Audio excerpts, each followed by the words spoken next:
have you ever considered starting a podcast? Or perhaps wondered why on earth so many people do? Well, it's a funny old world and people do things for all sorts of weird and wonderful reasons. And nearly everyone that starts a podcast quits anyway. Something we notice here on the show is that the more you look into the psychology of any human behavior, the more that you learn about things like motivation and self-determination, status signaling and desire, but also personal growth and doing things for the right reasons. So today we're going to have a bit of a change. I am being interviewed by Paul Davies, a psychologist and the host of the show Everything Psychology. In the episode, we're going to dive into the minds of podcasters around the world and put my own motivations and desires under the microscope as we look at why we do things, what we can learn about others and ourselves. So welcome to the Growth Mindset Psychology Show, where we throw some science at self-improvement and consider what a life well lived really means to us. If you've ever felt a little bit nosy about podcasting or how I think, you're going to enjoy this episode.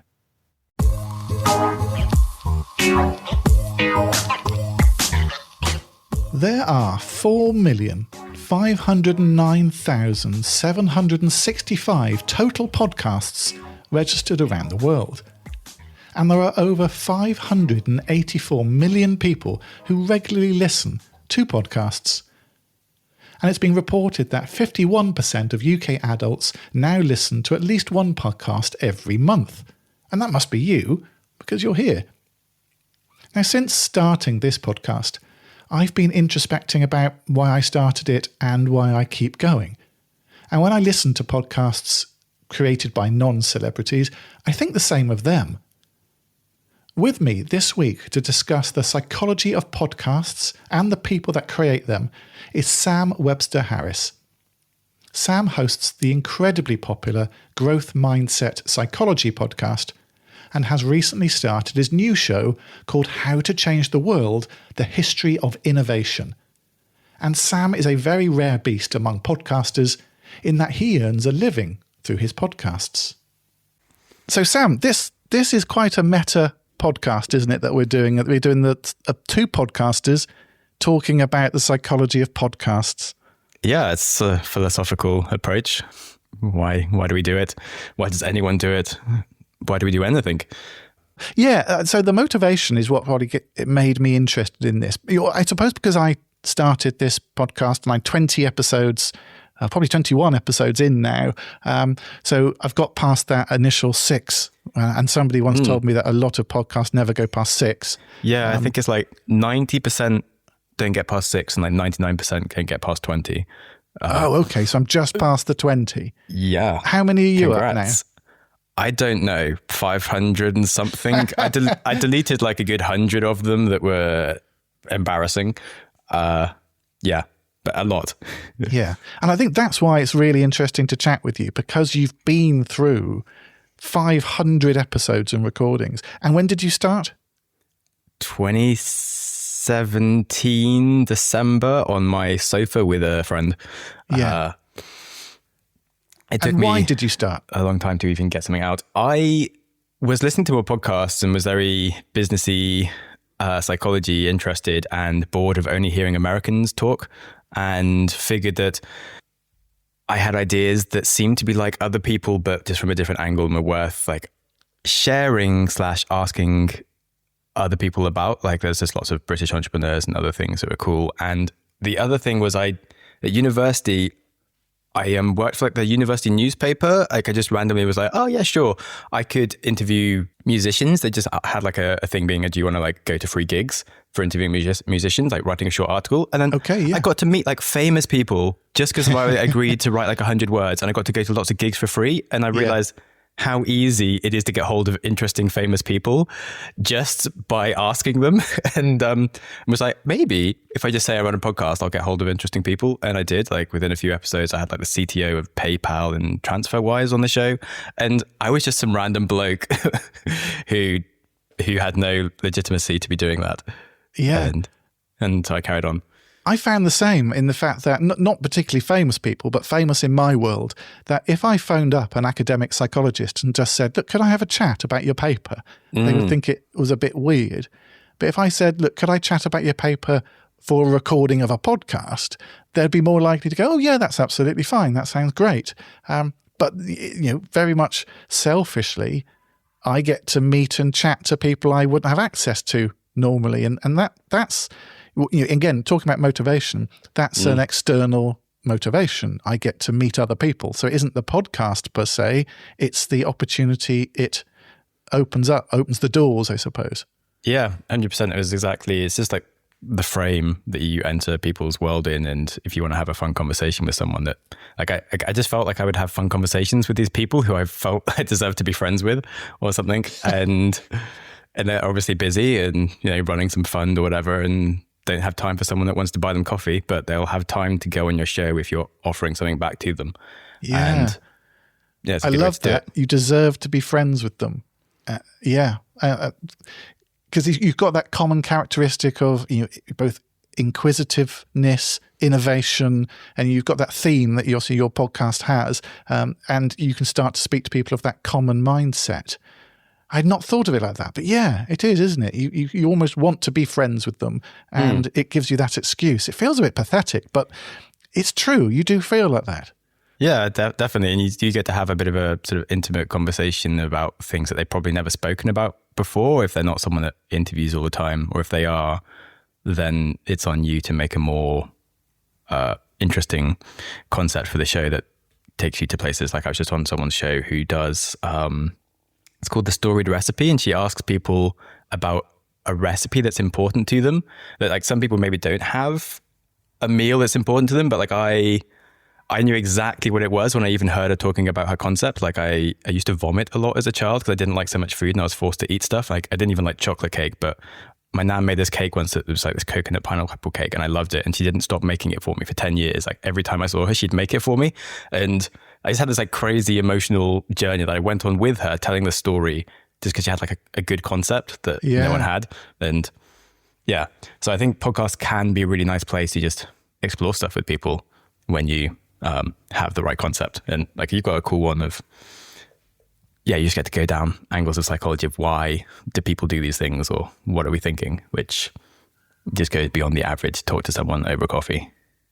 Yeah, it does. And especially people who can do the research. That's what I always like. I can find out firsthand how they did it, what they did it, what's coming up next, what's their next bit of research. Yeah. And you start to get answers to the puzzles that I have in my brain of why people do what they do a lot of the time. One of the puzzles I think I have about podcasts, which are why I wanted to sort of talk about it, was the effort that's involved with making a podcast. I think I was naive at the beginning, that I just thought, well, how hard can it be? You just talk, okay, buy a microphone, and you've got the expense side of it as well. So yes, I've got a microphone here, which I paid for, stand that attaches to the desk. And then you go down rabbit holes of headphones to wear and all of this. And I was watching YouTube videos late at night about all the equipment you should buy, webcams for YouTube and all of this. And suddenly it's all racking up expense. Yes.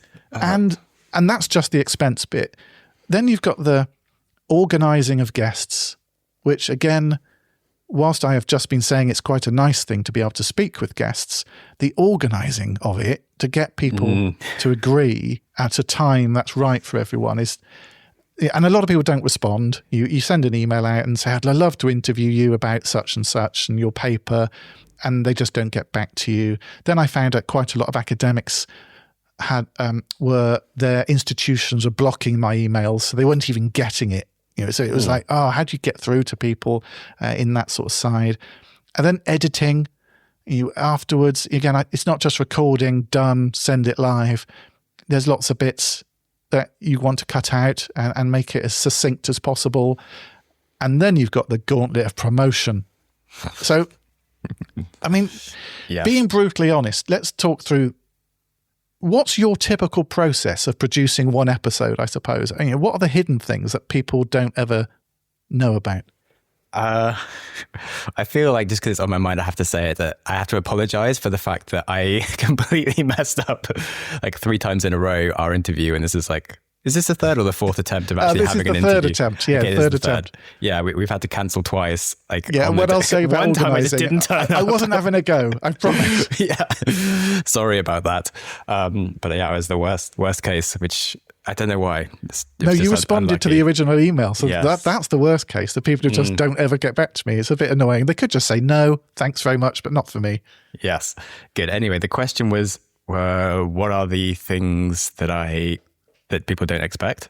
Yeah, I guess what's the process of you producing one episode of your podcast? Yes. So it has changed. Despite me saying how much I love the chance to meet and interview people, I do very few interviews these days and mostly entirely self-record and write them. I went through a phase of just sticking on a mic and having some questions in front of me, which was faster, but I still was not as eloquent a speaker as I liked and full of mistakes, whereas I actually just really enjoyed writing, and I started writing a newsletter and realized that I could just add to them a little bit. And I had this really good podcast, and that's when my podcast actually took off. Like I've had like 3 different levels of it growing, and that's where it really had like the most recent larger amount of growth, and it was just way more efficient, and I felt more in control of what I was actually putting out there. And so mostly now these days I write, like I'll have an idea which may have been just in the back of my head for 6 months, and eventually it'll come around to being done. And other times I'll just have an idea, like I write it super fast in like a few hours and put it together, research it, make it like a story, add some interesting things, record it, and then it's done. And it normally takes 1 to 2 days for my psychology show. Yeah. But then I took on an ambitious project with my new show about the history of all innovation, where episodes are supposed to take me 2 weeks, but they often take me more like a whole month to write, because I have to read like 2 or 3 books. And I feel like I'm writing an entire book chapter each time. I mean, that's a lot though, isn't it? I think, again, I can't predict what the listeners are going to think, but 1 to 2 days in order to create a podcast, which is what, 40 minutes to an hour? Is that where you... 20 to 30 minutes. Oh, if it's okay. like a 40, 45 minute, maybe it takes a little bit longer than that. Yeah. But on the other side, you've got the one which takes a month to prepare Yes. to do one episode of a podcast. That one, it's crazy detailed. As in, if you think about, let's say you listen to a episode of This American Life or like these really highly produced podcasts, I'm trying to make something closer to that. But when you listen to their end credits, they have like an executive producer, like 3 different editors, and like, so like a sound is like, they'll have like 10 people working on that show just to get it to release weekly. And like, I have me, and that's it. Yeah, that's my point with talking about all this effort that's involved behind it. It's not to get everyone to feel sorry for us. It's why do we do it? Because the effort versus reward. What's the reward part of doing all of that for you? I don't know. I think in the same way, if you just think about writing, people say you should write to understand your thoughts and to learn stuff. So it's a really powerful way to organize and structure your thoughts. But you have, on any given day, if you're writing just for yourself, there's no reason that you have to write. Whereas if you have some form of output, there's a reason to keep yourself consistent in doing it. And if you want to explore something and understand it and master it, it's actually really helpful to have a public form of accountability in a place where you're putting like, okay, here's my grand thesis. I'm going to learn and teach everything about growth mindset. Or for my new show, I'm literally teaching the entire history of innovation from FIRE to the present day. And so I'm learning everything about the topic of innovation, which includes banking and economics, like law along the process. And it's cool to want to master something and have the accountability to do it and tell it in a cool way. Yeah. So that part is really helpful, I personally think. I started a different podcast with a friend where over COVID, we read like 1 book a week and chatted about it. Sometimes it's been 1 book a month. Now it's more like 1 book every 6 months. But it was really nice to have the podcast as an accountability for us to just go and do it. Whereas otherwise it'd just be 2 blokes that like reading. And we maybe would have texted each other and that would have been about it. And there's something about the public accountability that makes it a more coherent thing that gets done. And I think podcasting isn't, despite everything we've said, it's still easier than making like video. Maybe a newsletter would be an easier one, but it can be low friction if you don't put too much effort into it. Obviously, you can add all the extra effort you want, but I think it's much more satisfying and allows the space to add nuance that it's not like a hyper-produced Instagram reel or something where you're just trying to get like the condensed form of something that's just trying to go viral. You can just really explore and talk about your fears or like difficulties in like a nuanced way where you don't have to have a perfect answer. Yeah. So if it's a case for you that it helps with self-exploration, it sounds like a very personal mission for you to learn and take on subjects and be accountable for it. Does it matter if nobody listens and you don't get listeners and you don't see your figures going up? Because if it really was that, it shouldn't matter. Yes. Initially, it didn't matter too much to me. And my metric was more when I started, like, have I got to have cool conversations with people? Am I like building my network? And that was fine. And it depends on how much you want to invest. After a while, like, it got big enough for me to have a few advertisers. So I paid for someone to edit it for a while, which was great. I didn't lose any money or make any money. After a while, it was starting to cost me slightly each year. And then I managed to grow it and it was okay. And like, now it's my full-time job. So it has to have some form of reach for me to still be able to do it. Otherwise, I wouldn't be able to be doing it, essentially speaking. But different people have different motivations. I think it's good for when you start to just have the motivation of doing it for the love of whatever else you get out of it and not money or views. Otherwise, I think you're probably going to fail. But to keep on doing it over 2 years, I think most people kind of get a bit bored or have learned what they wanted to learn after 2 years. And then it's a question of, are you trying to sell books, or do you have advertisers, or is there, like, are you a VC and you get to connect with people where you make like 100 times more money from the connections than you do from the actual like advertising or something? And then I don't think there's anything wrong with having other incentives in the long term besides just pure love and joy and happiness and learning, etc. Yeah.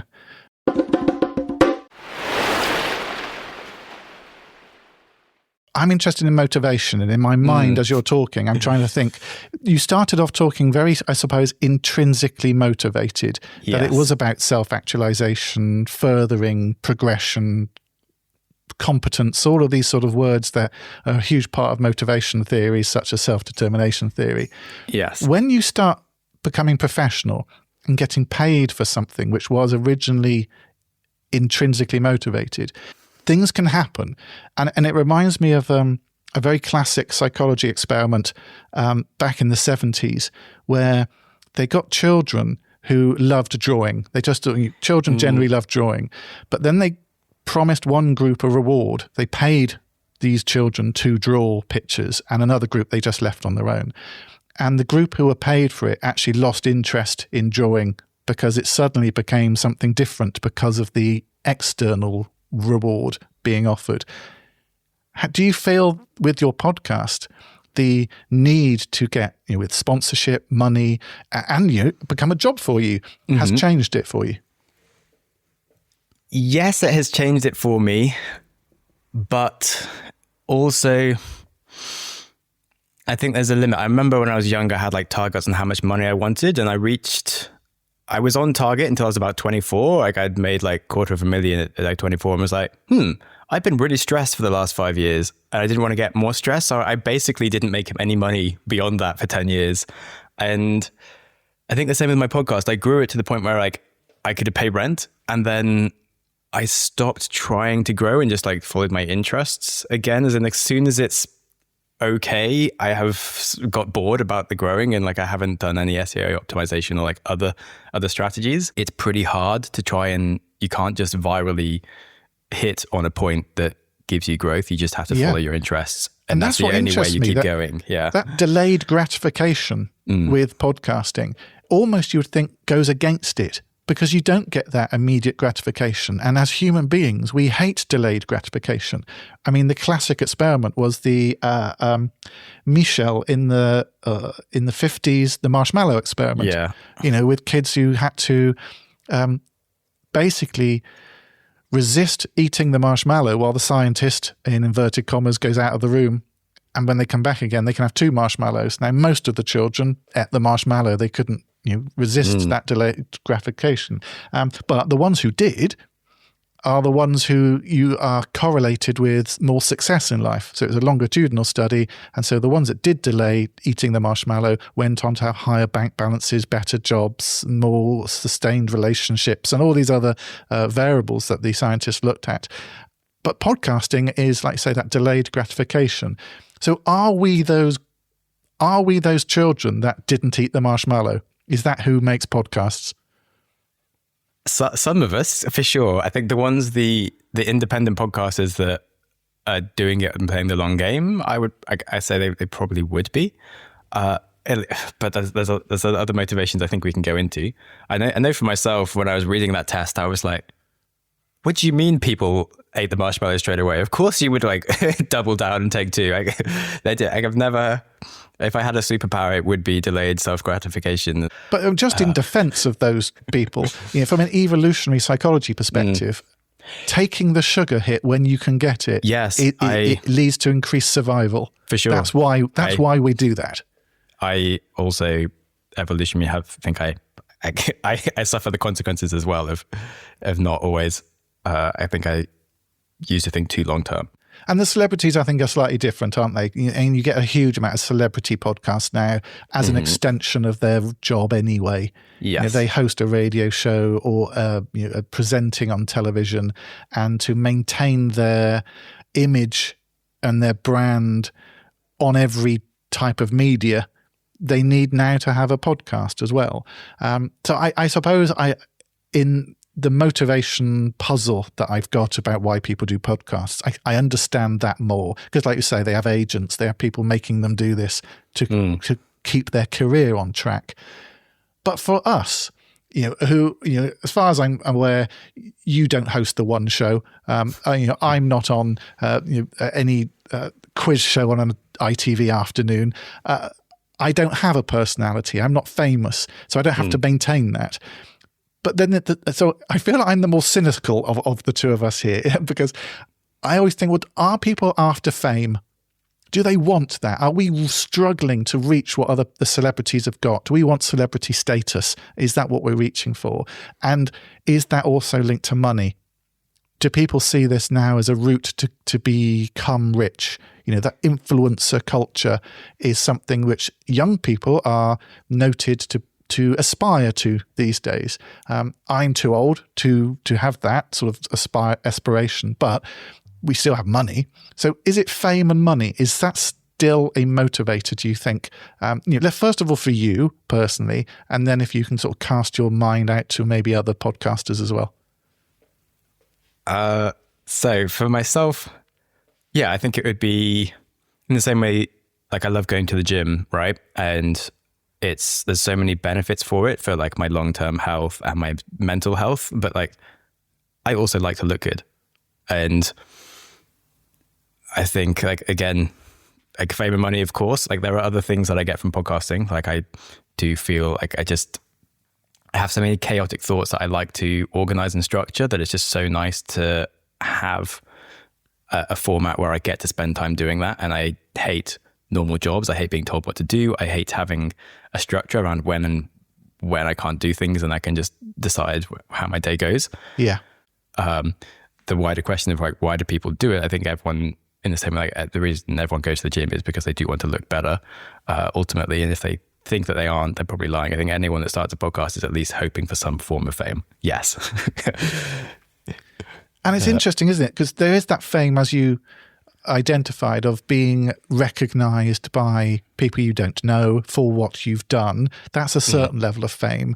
And I suppose the more stereotypical description of fame is that, whether it be music, television, movies, it's what that level of fame is.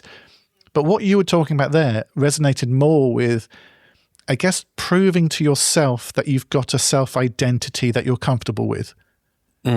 That it becomes a reinforcement rather than wanting to be recognized. You want to feel, and again, I'm putting words in your mouth, so do challenge me, but you want to feel that you are who you are. You want to be that philosopher, that thinker, that what have you. So you need to put something out there which proves that you are.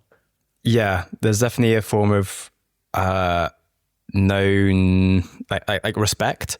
There's like a study where people love being in places where they are slightly superior in some way or other. Like they gravitate to like hobbies or things where they just naturally are sort of higher up the rank of things. Okay. And like they actually just feel like you feel safer. In the same way, like obviously we think about money because of that's like the obvious one of how we rank ourselves. But like in the scientific domain, people they care about how many scientific studies they publish. Like it's just like an easy ranking where they feel more competent. Like when you're around people that respect you and you have a higher reputation and you just look cooler, it's a nice place to be. And that links to, again, as I try and always do, self-determination theory comes to mind, linking to a psychological theory about that. And you said competence there, because self-determination theory has been around for a long time in psychology, created by two psychologists, Ryan and Davies. There's three basic areas which they outline people need to be motivated to do something. And one of those is autonomy. So the freedom to control what you're doing.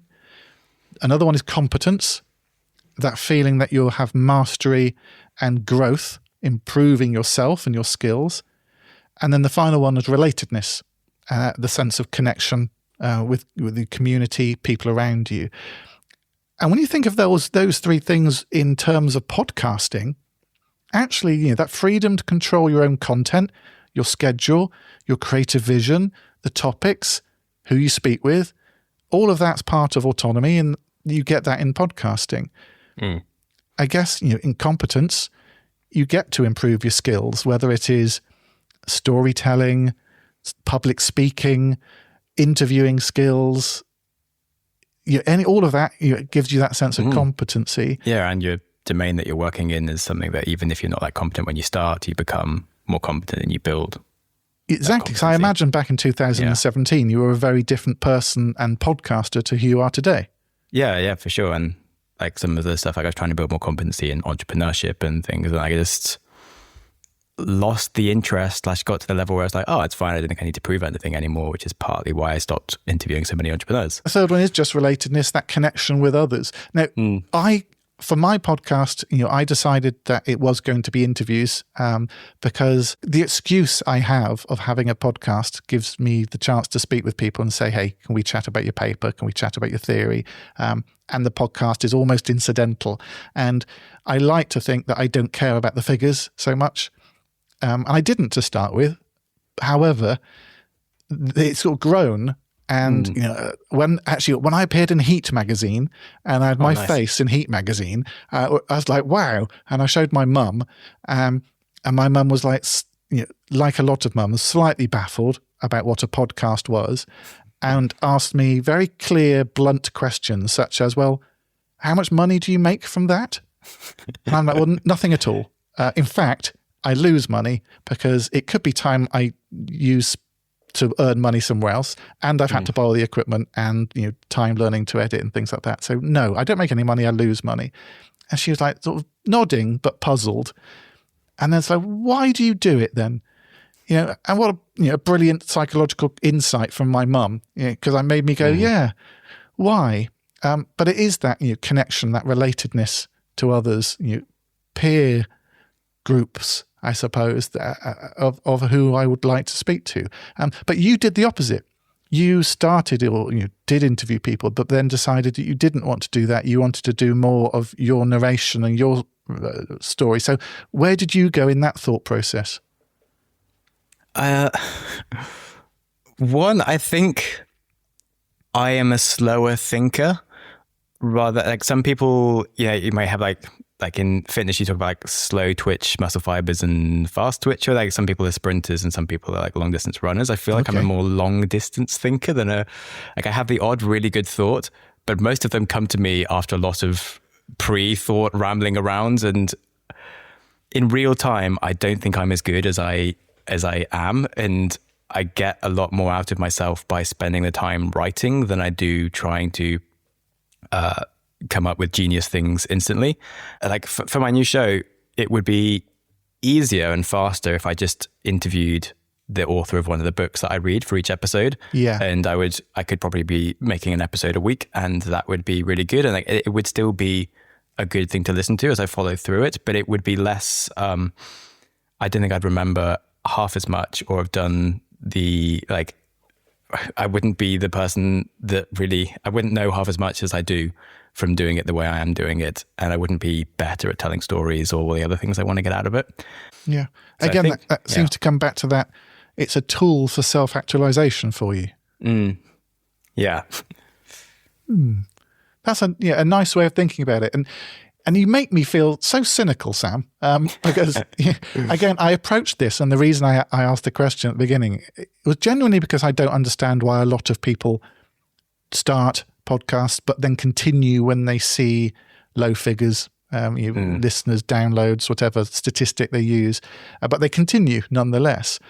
And so it started to me to go down, I guess theories like signaling theory, is a big thing in psychology. Most people would know signaling theory from the idea of the peacock's tail. From an evolutionary standpoint, the peacock's tail is dangerous because it means it can't run away from predators as well.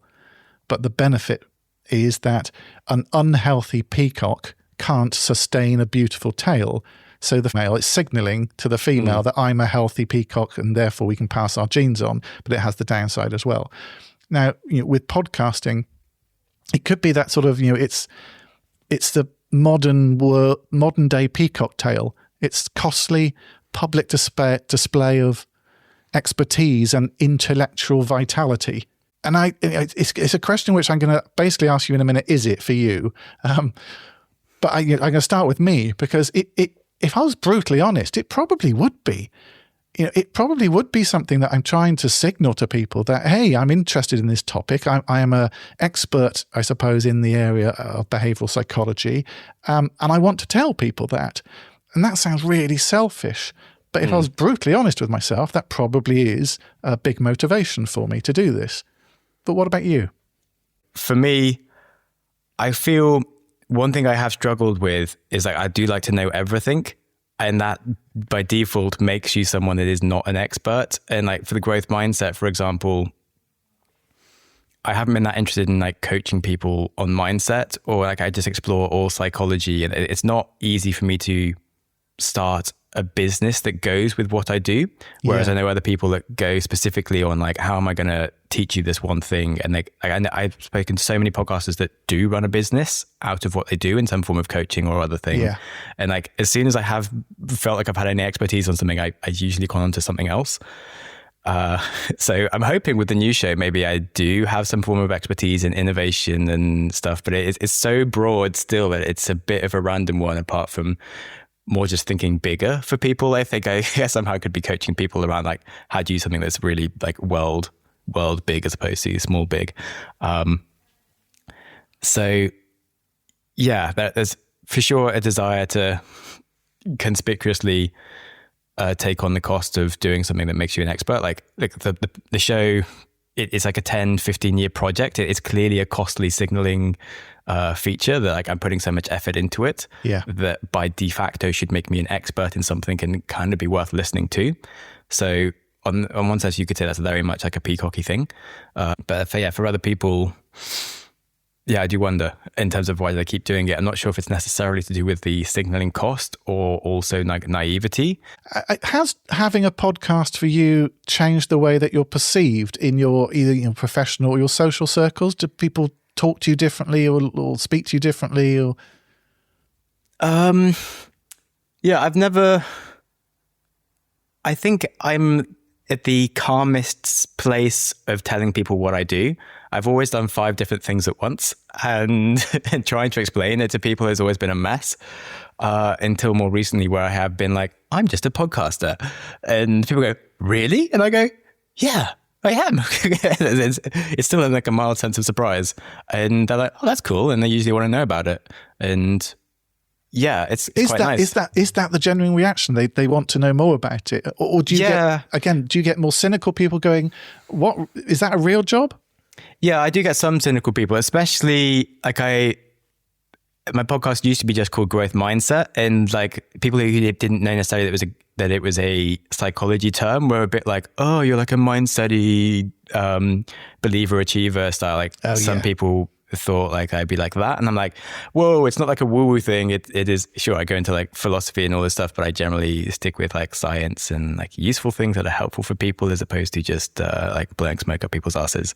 And I suppose you introduce yourself to people as a podcaster. There are other people out there who would introduce themselves as a YouTuber or maybe as an influencer. And I kind of wonder, is there a difference between them, in between the podcasters and the other types of people who make their money through media these days?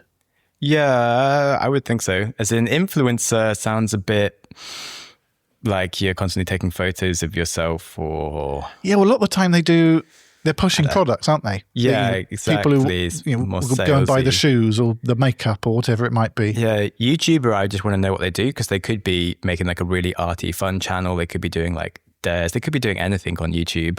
Podcaster, you just expect that they're probably having like longer conversations, but it's definitely just a less common way of actually making money, because it's not very easy to make money doing it. Yeah.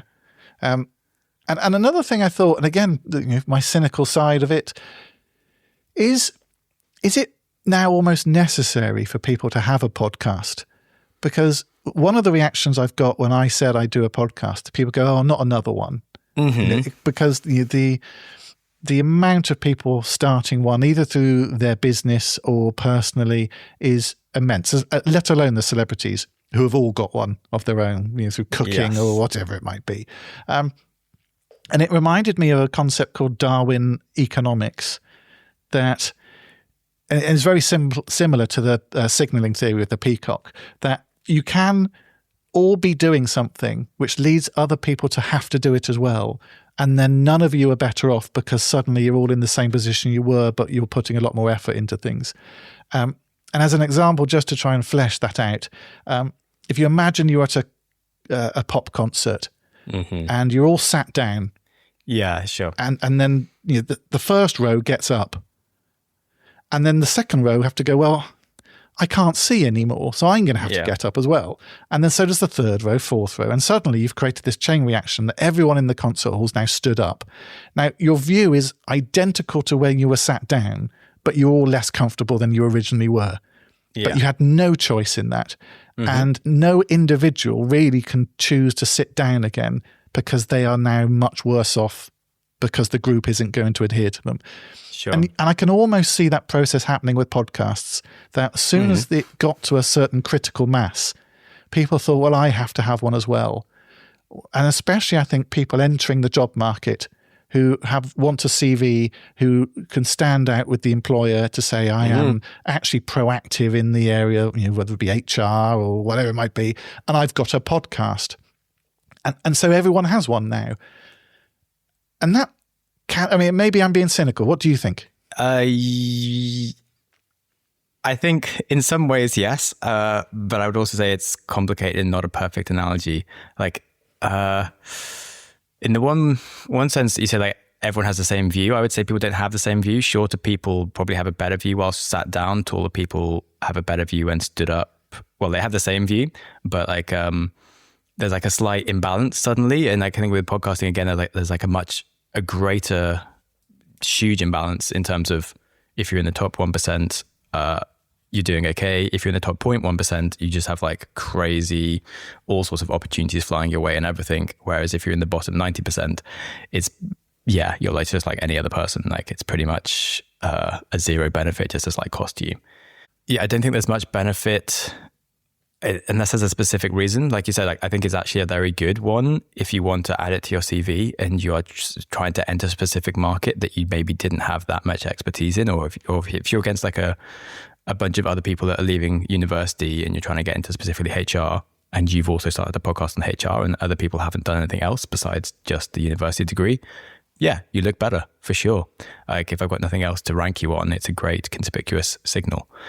But I don't think over COVID was actually peak podcast starting because people are at home with nothing to do and wanting to connect. But like, there was a real surge and it's really flattened off, and there's not half as many podcasts around as you think they are. Like I started the first Growth Mindsets podcast. For a while there was about 10, and now I am the only one again.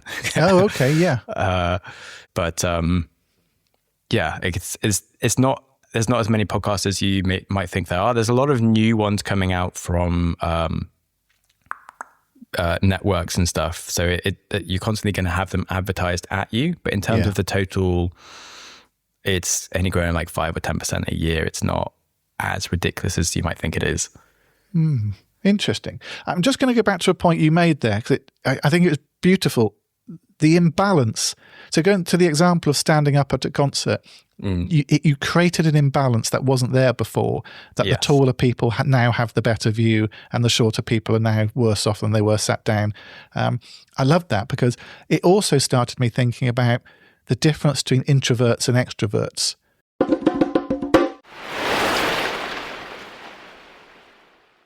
Are podcasters, YouTubers, influencers pushing out the introverts? No, I think a lot of them are introverts, basically. I am an introvert. I know quite a few YouTubers. The ones that are super like dynamic and like in people's faces and talking a lot are more extroverted, sure. But I think it can favor the introverts a bit who take the time to go and do all that stuff. Whereas like often extroverts get that much in real life, so they don't have such a need. Whereas introverts are more like to sit at home on their laptop and mess around with learning how to do YouTube and podcasting, and they might get more benefits out of that. So I don't think it is necessarily true. Yeah. So it acts as a leveler almost. And like you say, sitting home writing something which then you just have to read out in the privacy of your own home, really, rather than standing up and doing it somewhere else, can be something an introvert does. Yeah. Yeah, you just have to get over that initial hurdle of the perception of it being something which is you putting yourself out there. Yes, especially if you think of like TikTok. I'm going to I just want to move on to the follow-up points to where we mentioned at the very beginning of how many people give up podcasts. Mm-hmm. I can't remember what the stat was you shared about how many people get to 20. Yeah, it's like 1%. Is it like 1%? Yeah. Start. Could be completely wrong, but I'm pretty sure it's about that. I know the number of people go beyond 6 and then 20 is a huge drop-off. And as you said, you were one of many growth mindset podcasts, and now you've outlasted all of them. So burnout is something which is quite interesting. You know, that pressure to consistently produce content, to write it, to edit it, and then promoting it. And I find the promoting difficult, having to go into TikTok. And then you've got criticisms and comments, TikTok especially. I've had people say things which you go, wow. I mean, I do a podcast about psychology. It's not, I mean, I hope it's interesting, but it's not political in any way to get the vitriol and the hatred of some of the comments. You go, whoa. I mean, the most comments I had was on the Psychology of Cats episode. So it was talking about cats. It was talking about how to litter train cats. But one comment that my guest, Dr. Claude Bieta, mentioned was that cats are perfectly functional to be indoors, and they can be indoor cats as long as you give them the 5 areas that they need in their life. Active play, places to defecate, eat safely. There's 5 areas he's identified. As long as you do that, they'll be perfectly happy as indoor cats. The number of comments on those videos from people absolutely hating the idea that cats should stay indoors, to the point it was abuse.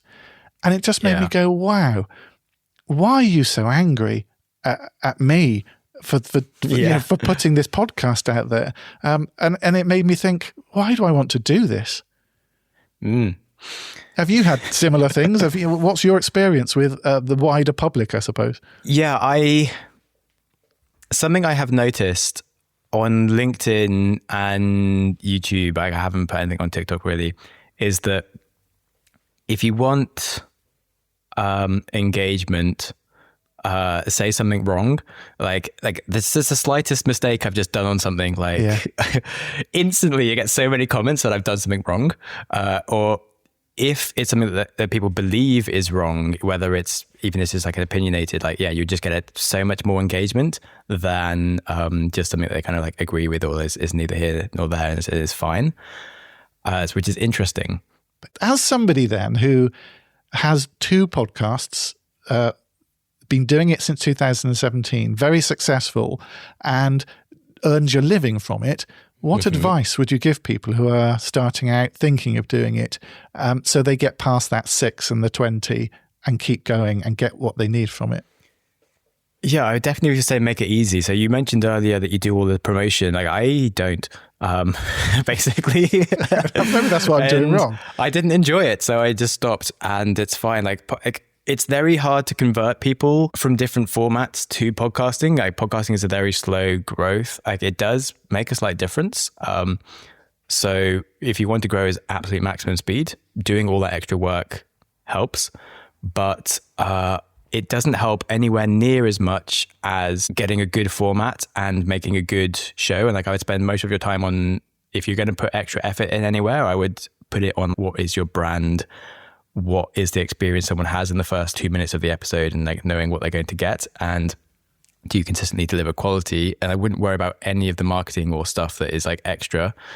And I would, the quality comes from enjoying yourself and repetition and like learning from it. And I would really just focus on being able to enjoy it primarily, and making it as easy as you can to get to those first 20, and keeping it shorter, reducing the amount of editing that you're going to give yourself, etc. That takes a lot longer than you might think. And then like the other side of burnout is the continued effort without it going anywhere or change. Like if you're just going to get locked into a format and it doesn't feel like growth in some area, then something needs to change. So like as I stopped feeling growth on like, or desiring growth in my entrepreneurship side, I changed to something else where I felt personal growth. So like maybe after a while, you've met all the scientists that you really want to talk to about their books, and perhaps you change format slightly, or like it's fine to slightly morph your podcast concept over time to something that suits you better.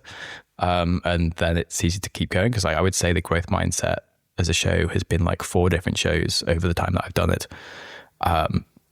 And that was one of the things I thought about with the new show of, I didn't want like an infinite content wheel where I was just always doing the same sort of thing of just reading another biography of a scientist. And so I feel like every year I'm basically talking about a different era in humanity, and there's obviously going to be a lot of similarities, but there's also just a different level of history that I'm in and talking about. So I get to explore very different things continuously. So it is a format that stays consistent but changes. So I'm hoping it stays interesting. I might, after 5 years or something, be like, you know what? I'm really bored and stop or change it. Change it again. Who knows? For me, I'm going to ask, I think probably to finish off, Sam, thank you so much. I've learned how to change my own podcast, I think, and I'll be adapting things as I go forward. Is there anything else that we didn't discuss? I don't know. I mean, I guess, would you recommend starting a podcast to other people? Oh, gosh. Not if it's just following others, or just a knee-jerk reaction to you think everyone else is doing it. I think if you have, either you have something to say or you have something to learn. So I think somebody starting and they do want to do it that way, yes, you do get a lot from it. If you are doing it because you want to be famous, you want money, and you think it's an easy way to suddenly get fame or be rich, no. Yeah, 100%. Definitely. Yeah, I agree with I think a lot of people feel like they might have something to say, but don't know what it is. And just leaning on if you have something to learn, just focus on that. And I think that's a much better way. And over time, you might have something to say afterwards. And that's cool. Well said. Yeah. Yeah. People can obviously spend time with you on your podcasts. Go on, give yourself a plug of your 2 podcasts. Sure. So I run the Growth Mindset Psychology Show, where we talk about science of self-improvement and philosophy of a life well lived. And then the How to Change the World is my new show, where I'm covering the entire history of innovation to then work out what's going on in the present and talk about the future. And every episode is a bit more like artistically produced and takes me forever to make. And I'll try and do it faster. So how often does the history one come out? Hypothetically, every 2 weeks. In reality, more like once a month. I'm working on it. Fair enough. Brilliant. Sam, it's been lovely to chat. Thank you very much for all your insight into that. I've enjoyed it. Thanks for Paul interviewing me on his show and letting me share the episode with you as well. Whether or not you personally want to start a podcast, hopefully you learned something that you can apply to any ideas that you might want to take on, and perhaps the different motivations bubbling beneath the surface that could be the difference in whether you actually succeed and keep it going or not. If you think that Paul is a fun and curious guy, just as I do, well, he's recently launched his new show called Everything Psychology, and every episode on it, he usually gets someone that's cleverer than me, that's written a book or some serious science, and he finds out all the juicy details, from the psychology of OnlyFans to the psychology of cats. He has a really eclectic, interesting show that I think you might enjoy. If you're in the slightest bit fascinated in human behavior or even behavior of cats, then you might want to find his show next.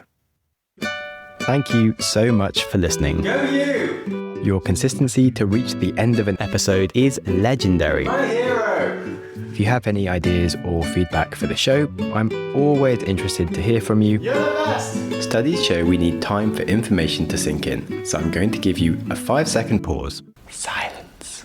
To reflect on one idea from the show before you jump back into your busy life. Ready and go.